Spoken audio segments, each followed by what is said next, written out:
I have another book review done, and it involves some true crime, so I thought I would just lump them together. I have recently finished Killer Cults by Stephen Singular. Now, Stephen Singular I am aware of as a true crime author, and he's a very, very good true crime author. So, this book was very, very, for one of these DK profiles in crime type of books, this one was very, very well written and very well researched, and he covers more cults that I would generally, like, not just, you end up with Manson and Aum Shinrikyo and all those, Koresh and all them, you see those cults over and over and over in just about every book that you end up reading about cults. And this one actually touched on some other ones that I hadn't actually heard of before. Some of them I heard about vaguely, but I hadn't heard of some of them, like Chris Corda and the Order and stuff like that. So this one, very, very good cult. If you're interested in that type of a thing about cults and different stuff like that. I've started another one that's also a collection of information about, and this one is a lot of different cults and also includes stuff that I would not necessarily consider cults. I would just sort of consider them organizations. It's a little bit weird because the first, and I'll mention it when I ever get that one finished. I'll mention that one because they mentioned Aum Shinrikyo as the first entry. But then in the whole thing didn't talk about, like, the sarin gas attack on the train. That's a big part of, that's why everybody kind of knows Aum Shinrikyo. But the other thing was that the cult murdered like citizen people who went after them and different things. And they didn't, the book just kind of talks about that oh yeah, he was harassed by the cult, and doesn't mention that these major people were killed by the cult. So it's a strange thing. This book, on the other hand, is very, very well researched and very well written. So I would, if you're going to read one about cults or anything like that, and I'd mention another one I think that I just finished recently too, but this one is the one I would go with just because it is the best researched and best presented. The other book I finished, which was one that I just got bargain at Books A Million, I think, has the tackiest cover. True crime, crimes of passion, love kills. I believe it. You have to like really look in here to figure out even who it's by. Written by Sue Blackhall. Shockingly, this one is very, very well researched and well presented. I was like, this is going to be utter trash when I started reading it, but it is laid out like an encyclopedia.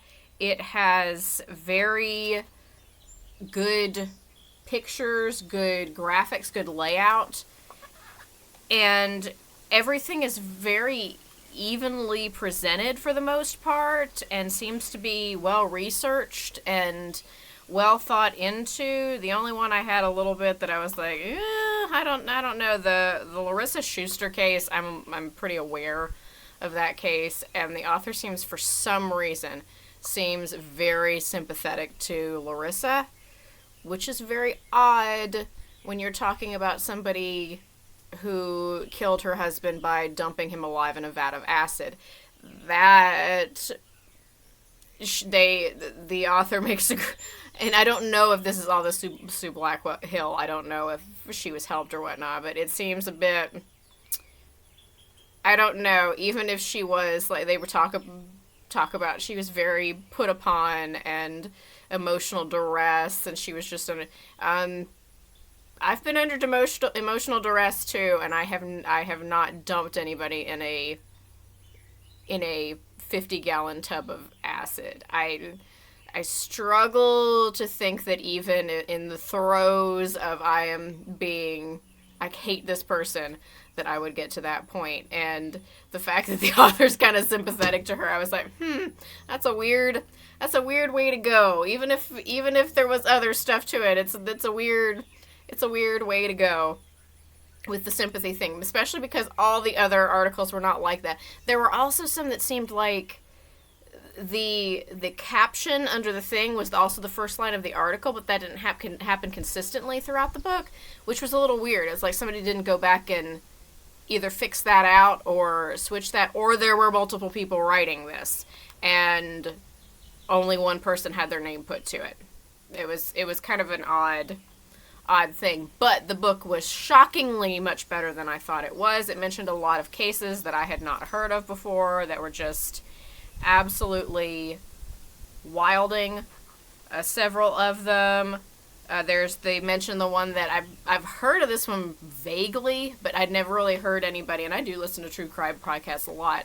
I've never heard anyone go into detail on this one, but I think that movie Les Diaboliques is based on this one. It was a French crime where he had his mistress kill his wife.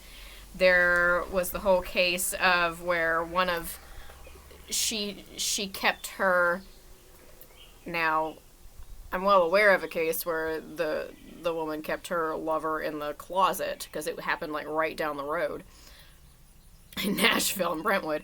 But this was another one. This was back and a lot of these are older cases too. This was back turn of the century where she kept her boy toy on the top floor, and her husband was so overweight he couldn't climb up the stairs, and when she moved the boyfriend with her.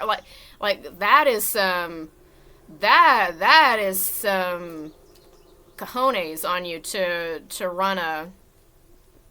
run some sort of a relationship like that. That's what I'm saying. Some of these cases are absolutely wild on here, but the cover is so tacky.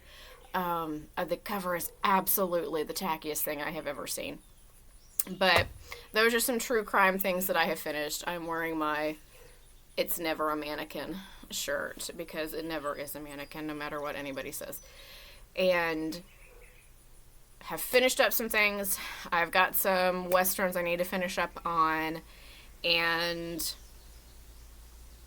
I have a book about Bigfoot I'm finishing up, which is very interesting because it's more of a nature log than it actually was a book about Bigfoot, which is strange, but well written. So I'll get more into that, finish a little bit more, but there's some true crime recommendations if you would like that type of thing and are interested in that sort of genre of reading.